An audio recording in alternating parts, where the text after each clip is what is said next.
seda on juba minuga teinud korduvalt, siis saab veel kord teha. Aga ta on nagu hea õppematerjal, siis meil on laudrikud on kätes ja nad enamasti teevad niimoodi. Ja siis vahepeal teevad hästi väike korda. Ja siis sa pead lihtsalt minna. Siis meil on see triangel, mille me tegime korra läbi. Eks ole. Ja siis meil on vahepeal on kõlapulgad. Mängin maa ja mida peab kindlasti kaasa. Nüüd see hakkab seal kohe mängima, enne kui me siia teie juurde jõuan, et teie pange oma jalad valmis. Ja see suur mäng.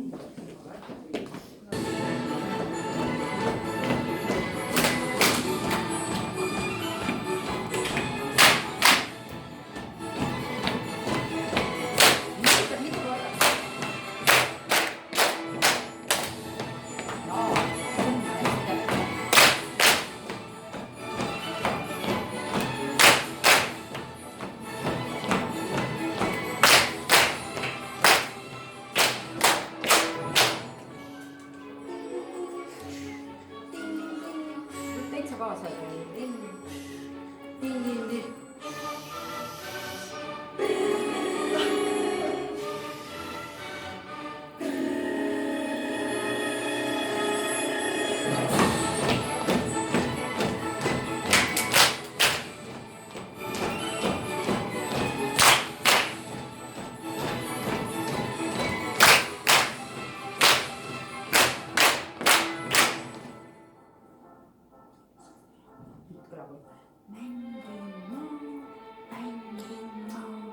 Ütle kaasa. Kui te lastele ei õpeta seda ütlemist selgeks, siis nad lähevad igal ja kui on selge, siis võib hääle maha võtta, aga ikkagi võib rääkida.